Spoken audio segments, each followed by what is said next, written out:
Gloria al Señor. Vamos a orar. Padre, declaramos en esta hora, Señor, que tu amor nos sostiene. Confesamos con nuestra vida, con nuestra boca, con nuestro corazón, que tú eres nuestro sustento. Señor, en este momento pedimos que tu palabra una vez más, por gracia, se deje oír. Que podamos ser edificados, que podamos ser bendecidos y que tu nombre nos inspire para caminar a nuevas dimensiones. En el nombre poderoso de Jesús, y todos decimos amén.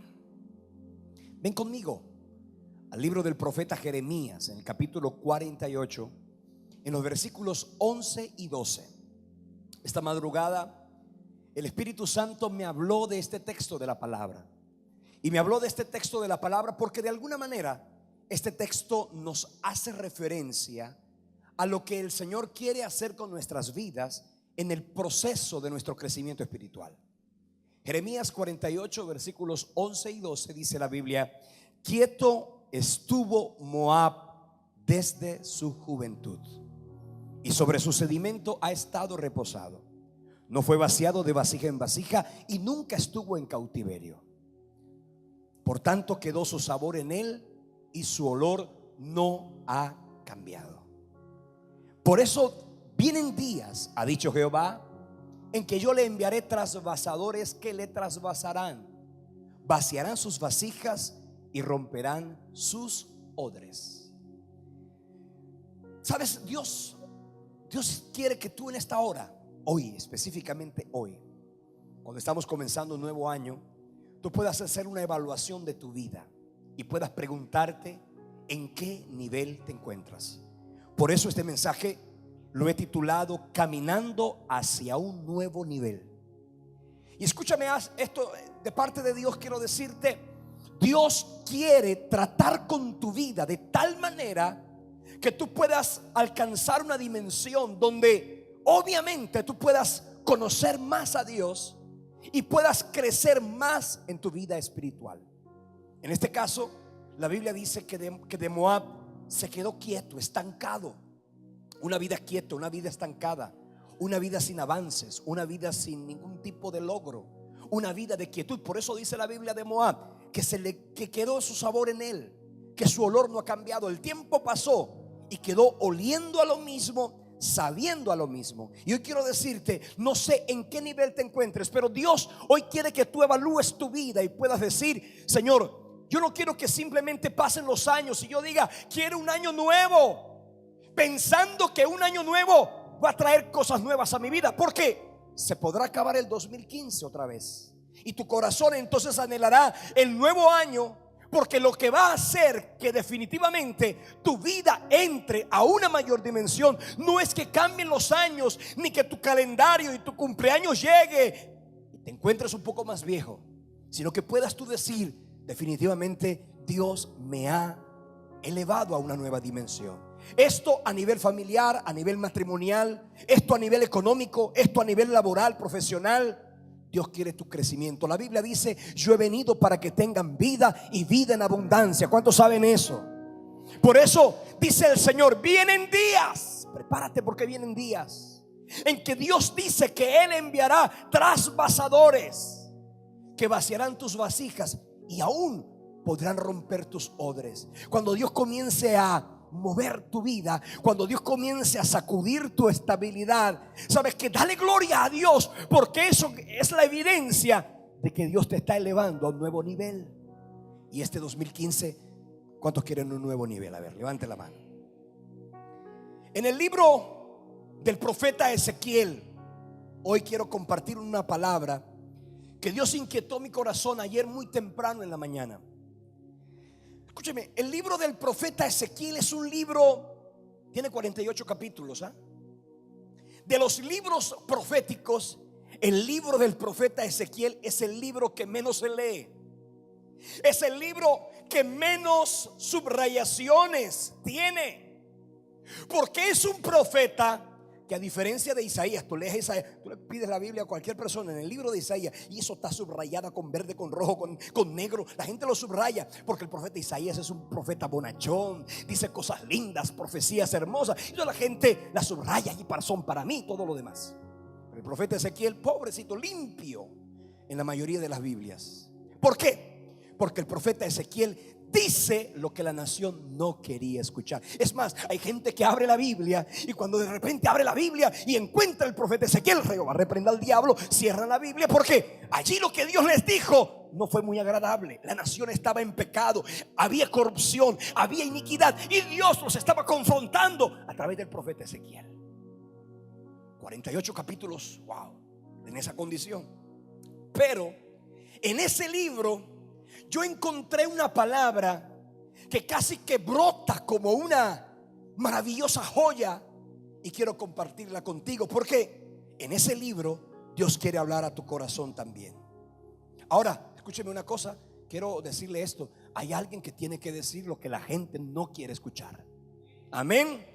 De pronto, en el caso de los 66 escritores bíblicos o los 66 libros de la Biblia, los más de 40 hombres, de pronto a Ezequiel le tocó la peor parte. De pronto a ti te va a tocar decir algunas cosas en tu familia, decirle a tus hijos, los papás que le dicen cosas a sus hijos que de repente sus hijos no quieren escuchar, no se vuelven populares. Mi papá no tiene la razón. O la mujer que de alguna manera le tiene que decir las cosas a su marido. Hay maridos que no aceptan que a sus mujeres les digan algo. ¿Por qué? Porque ellos sienten tener la razón y con aquella expresión de que la mujer debe someterse al marido, entonces hay muchas mujeres calladas. No lo digo por usted, hermana, ¿cierto? Pero quiero que entienda usted una cosa: usted sí se tiene que someter a su marido, pero por encima del sometimiento a tu marido está tu sometimiento al Señor, a la palabra y a lo que Dios ha dicho en ella. Por tanto, si tu marido se pone colorado, no importa, es mejor que tú lo pongas colorado que en la calle las circunstancias, la vida lo golpee y entonces él tenga que vivir descolorido. ¿Sabes qué? No puedes quedarte callado cuando ves que tu familia va rumbo al precipicio. No te puedes quedar callado cuando ves que tu marido, que tus hijos están cometiendo tomando decisiones incorrectas. Tienes que levantar. Alguien tiene que levantarse en tu casa. Alguien tiene que abrir la boca. Alguien tiene que levantar la voz para decir lo que Dios quiere que la gente escuche, así la gente no le parezca muy agradable. Amén.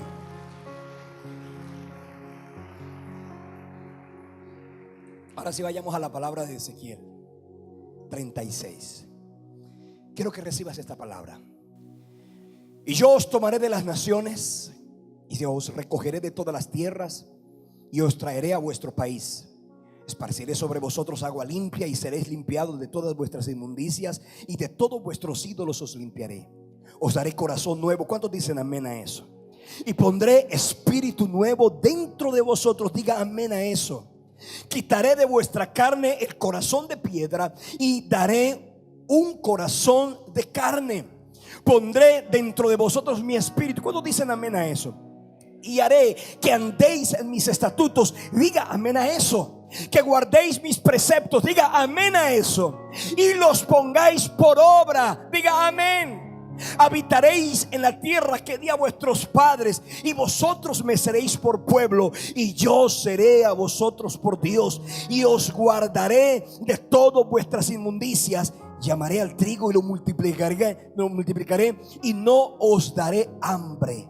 Multiplicaré asimismo el fruto de los árboles, el fruto de los campos, para que nunca más recibáis oprobio de hambre entre las naciones. Quiero darte esta palabra para que Dios selle en tu corazón una expectativa para este año. Este es un año para estar más cerca de Dios. Este es un año para alcanzar nuevas dimensiones en Dios. Este es un año para caminar a un propósito más grande en Dios. Este es un año para fructificar. Este es un año para crecer. Este será un año para multiplicarnos. Y usted dice amén y le da un fuerte aplauso al Señor si lo crees. Aleluya. Pero el profeta Ezequiel, Dios le da una visión, la visión del nuevo templo. Permítame decirle, esta palabra en medio de la historia de la nación era extraordinariamente maravillosa. ¿Por qué? Porque la nación vivía en una condición de sequía espiritual. Ellos estaban devastados. 70 años habían durado en esclavitud en Babilonia. 70 años de cautiverio, 70 años de destierro. Y Dios les da una palabra diciéndoles a partir del capítulo 40 que Él los restauraría y les daría un nuevo templo. Que obviamente esa palabra se cumplió a través de Zorobabel, cuando Zorobabel viene y reconstruye el templo de Zorobabel, que obviamente trajo gloria una vez más a la nación. Pero aquí en esta profecía del capítulo 47, ve conmigo a Ezequiel 47, dice la Biblia: me hizo volver luego a la entrada de la casa. Diga conmigo, casa. Se está refiriendo al templo. Y aquí aguas, diga conmigo, aguas, que salían de debajo del umbral de la casa hacia el oriente, porque la fachada de la casa estaba al oriente y las aguas descendían de debajo hacia el lado derecho de la casa al sur del altar. Allí yo encuentro dos cosas. Primero, encuentro una casa. Esa casa se refiere al templo. Y también encuentro que de debajo del templo brota un río. Pues quiero decirle algo: esa casa simboliza, representa directamente a Jesucristo. Y las aguas que salen de debajo de la casa representan al dulce, maravilloso y glorioso Espíritu de Dios. Pensando en esto, quiero que usted y yo entendamos lo que dijo Jesucristo en Juan 7:37. La Biblia dice que Jesús, en el último y gran día de la fiesta, se puso en pie y alzó la voz diciendo: si alguno tiene sed, venga a mí y beba. Porque el que cree en mí, como dice la Escritura, de su interior correrán ríos de agua viva, dice la Biblia. Y esto lo dijo del Espíritu que habían de recibir los que creyesen en él. Permítame decirle, Cristo es la fuente de agua y el Espíritu es el agua de vida eterna. De manera que cuando Jesús le dice a la mujer samaritana: cualquiera que beba de esta agua volverá a tener sed, pero el que beba del agua que yo le daré no tendrá sed jamás, sino que el agua que yo le daré será en él una fuente de agua que salte para vida eterna. Permítame decirle esto: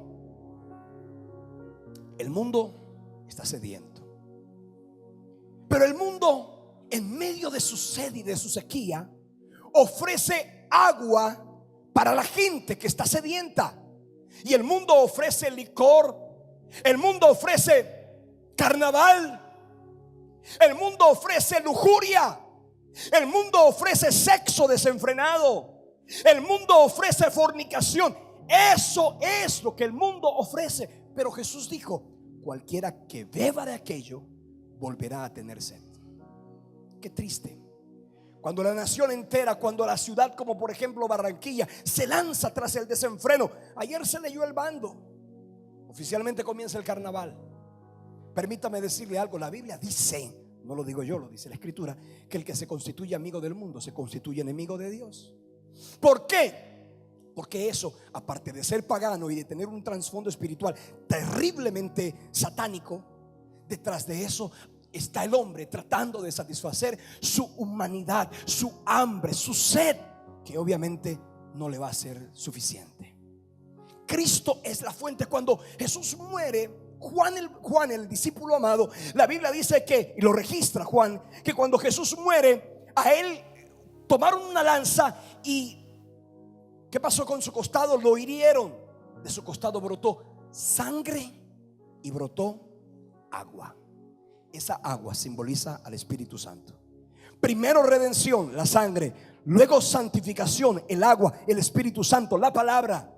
Por eso, permítame decirle en esta noche, en esta tarde, si tú tienes sed, si de repente tienes hambre, quieres que en tu vida puedas sentir la alegría, la paz, la vida abundante, tienes que correr a Cristo, porque solamente Cristo puede satisfacer el alma humana. Solamente Cristo llenará tus vacíos. Solamente Cristo le pondrá orden a tu vida. Solamente Él le podrá dar propósito, sentido, destino y dirección a una vida vana, vacía, superficial, a una vida sin sentido, a una vida sin dirección. Cristo. Y en el capítulo 47 Dice la escritura en el versículo 3: y salió el varón hacia el oriente, un ángel, llevando un cordel en su mano, y midió 1000 codos, 500 metros, medio kilómetro, y me hizo pasar por las aguas hasta los tobillos. Midió otros 1000 y me hizo pasar por las aguas hasta las rodillas. Luego midió otros 1000 y me hizo pasar por las aguas hasta los lomos. Midió otros 1000 y era ya un río que yo no podía pasar, porque las aguas habían crecido de tal manera que el río no se podía pasar sino a nado. 4 niveles: el agua por los tobillos, por las rodillas, por los lomos, y ya cuando el profeta es sumergido en el río. Esos 4 niveles es lo que yo hoy quiero compartir contigo. 4 niveles que hablan del lugar en el que quizás uno de ustedes se puede estar encontrando. ¿En qué nivel estás? Vamos a evaluarlo en esta hora. El agua hasta los tobillos. Yo llamo a esta etapa la etapa de la experimentación, la etapa de la prueba, del comienzo. Pero también veo a esta etapa como la etapa de la superficialidad. Cuando una persona se mete al río, al mar, pero no se quiere bañar, ¿qué hace? Se remanga, se quita los zapatos y se mete.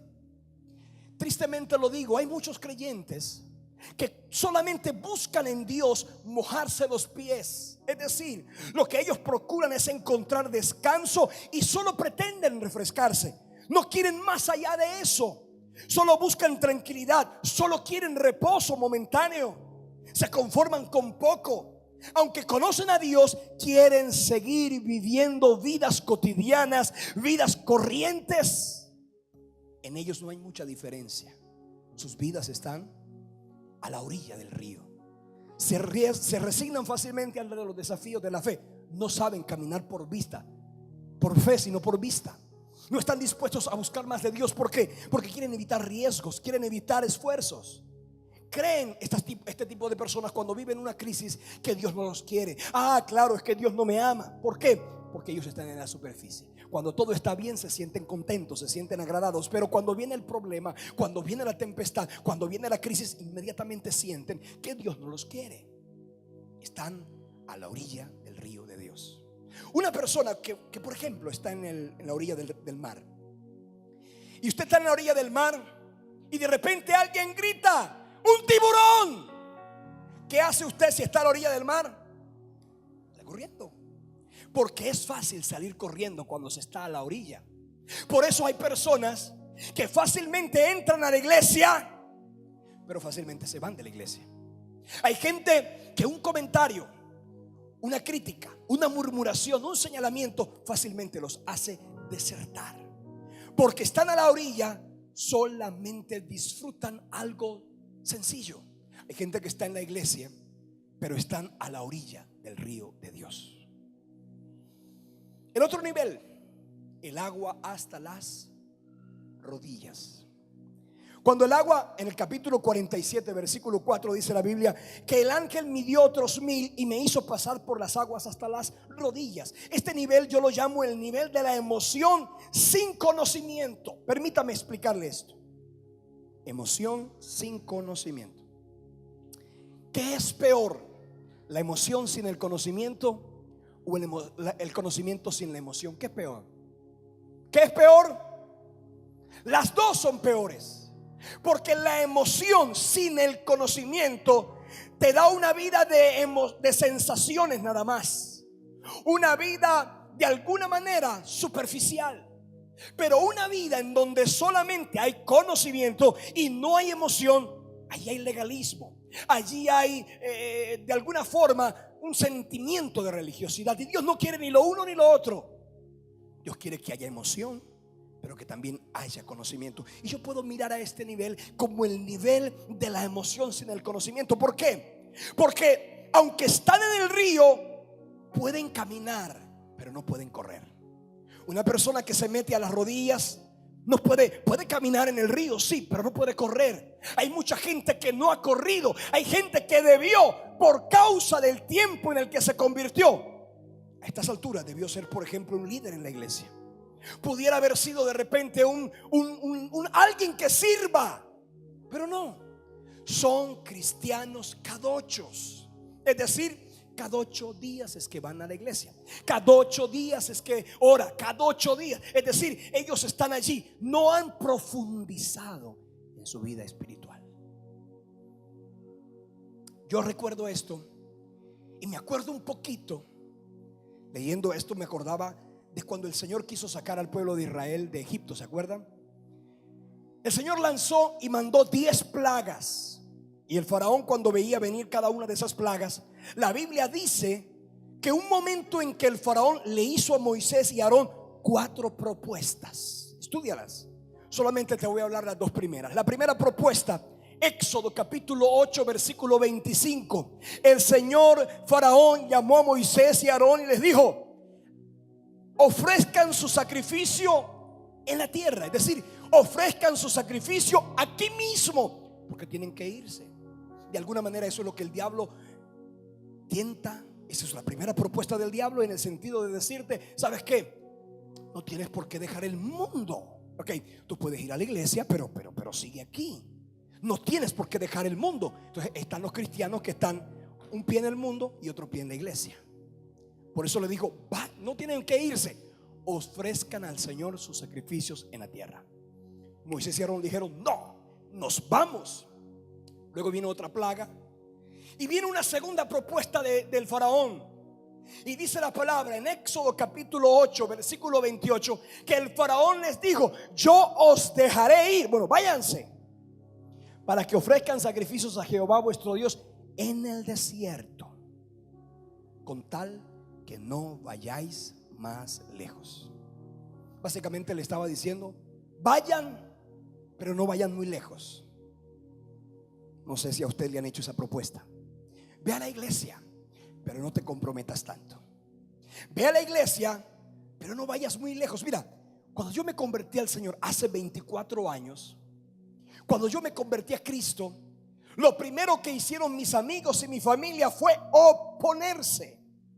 En virtud y en vista de que yo no me volvía atrás ante la oposición, vino la segunda propuesta y fue: no te vuelvas legalista. Algunos de ustedes: no te vuelvas fanático. ¿Algunos de ustedes le han dicho eso? A ver, levante la mano.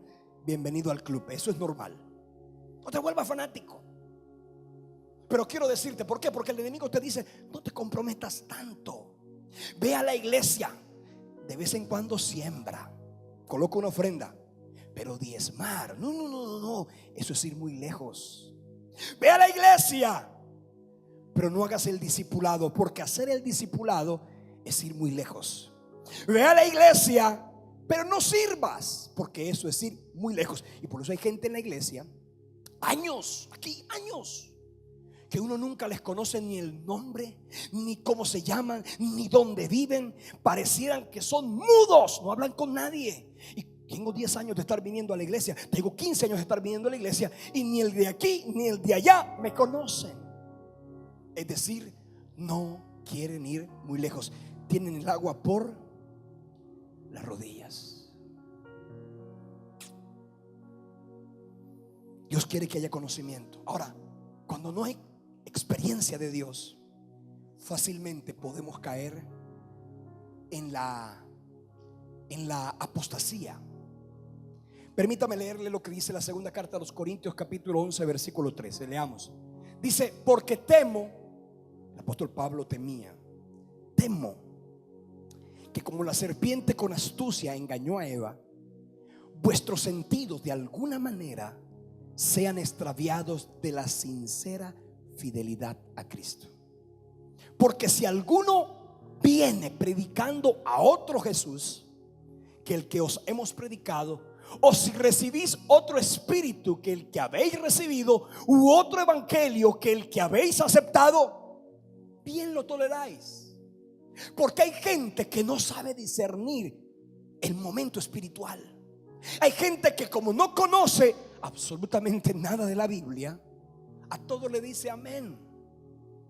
Aló. Pueden decir una terrible herejía, ellos dicen amén.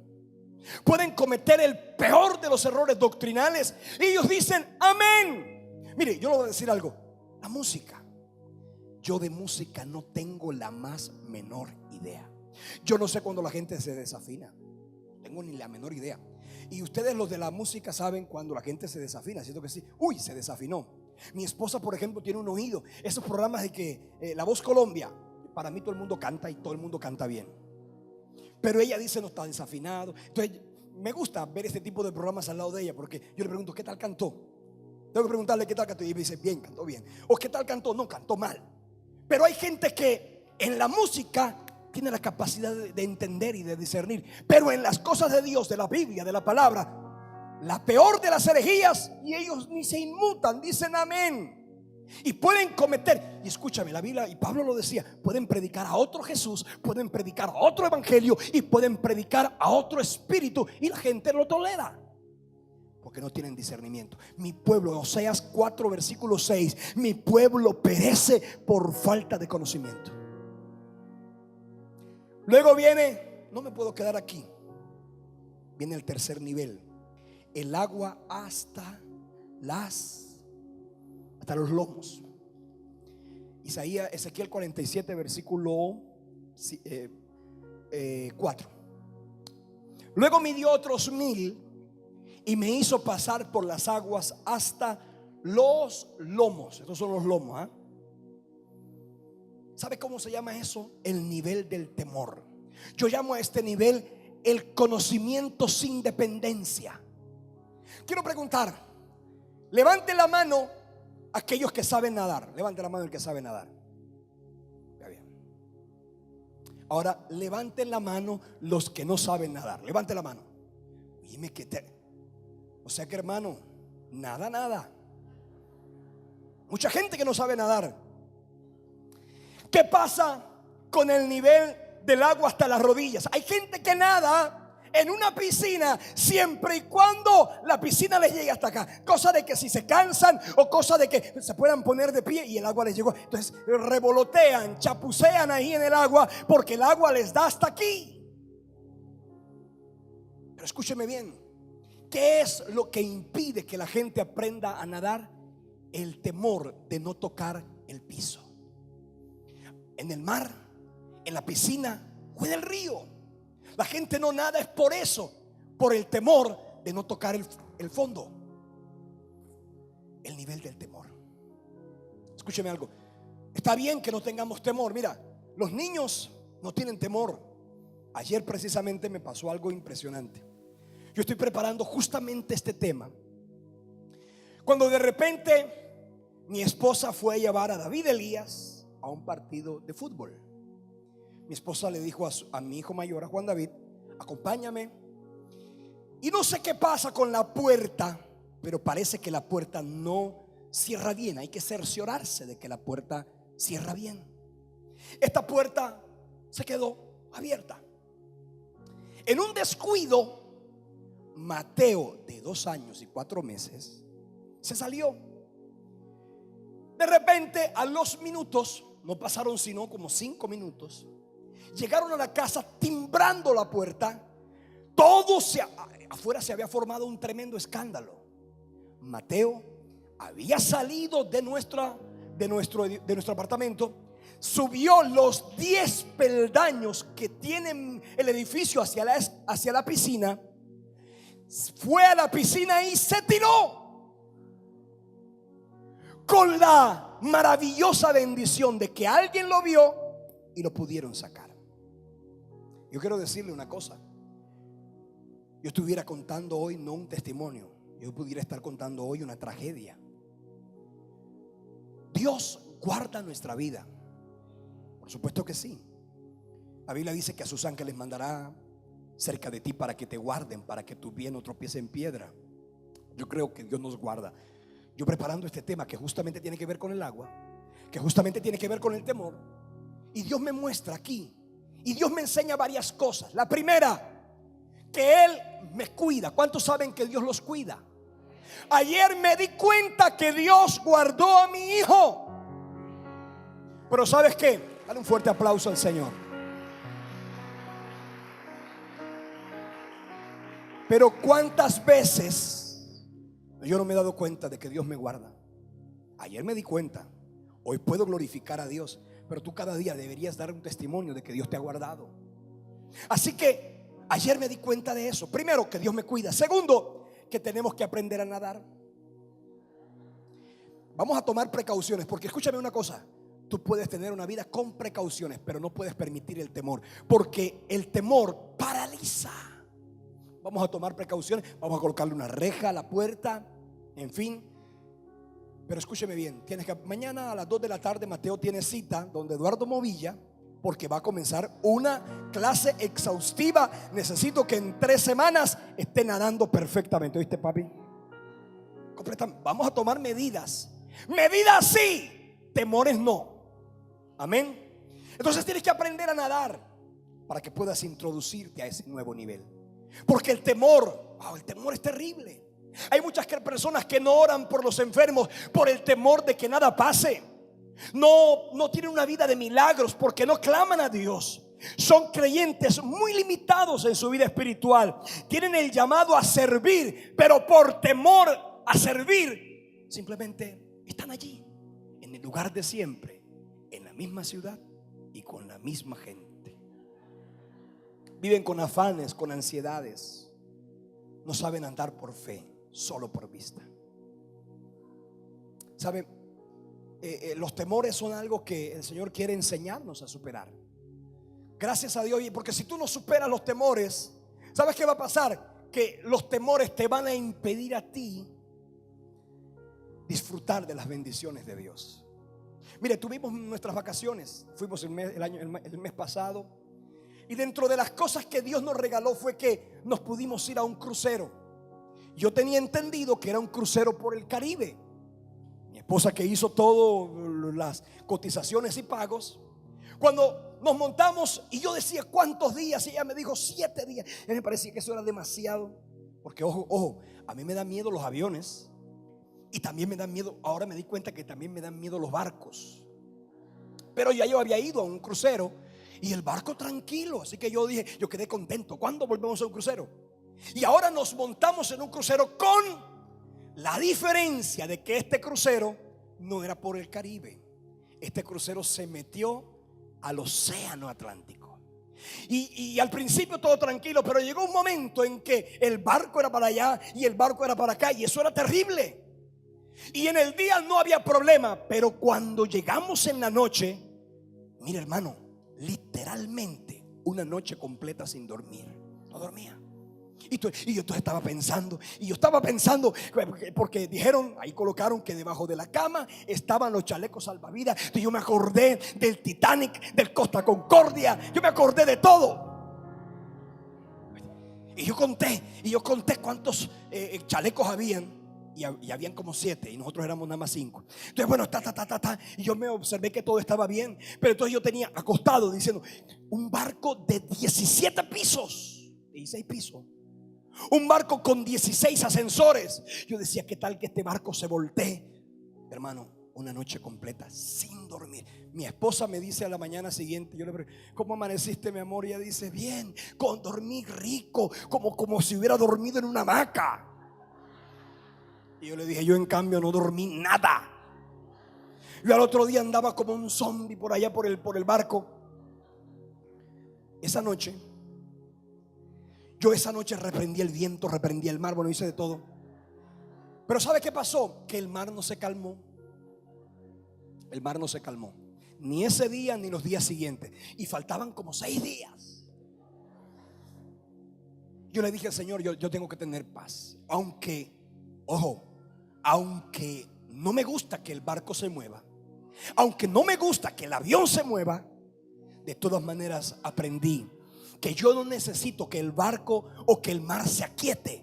Lo que yo necesito es tener paz. Porque cuando yo tengo paz puedo disfrutar de las bendiciones de Dios. Yo no sé si tú estás viviendo una crisis en tu vida. Yo no sé si el barco de tu vida se está moviendo. Pero no le pidas a Dios que el mar se aquiete. Aprende, pídele a Dios que tú puedas tener paz. Porque ningún mar tranquilo hizo a un buen marinero. Y el Señor te está preparando. Tú no entiendes, pero Él te está preparando. Tú no comprendes, pero Él te está formando. Y pronto vas a entender que lo que estás viviendo tiene un propósito, con el ánimo de llevarte a un nuevo nivel, porque vas a crecer y tu vida será inmensamente bendecida para la gloria de Dios. Fuerte ese aplauso.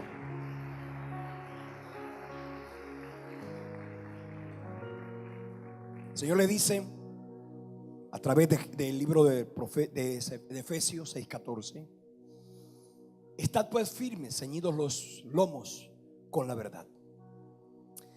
Los lomos hablan de este nivel.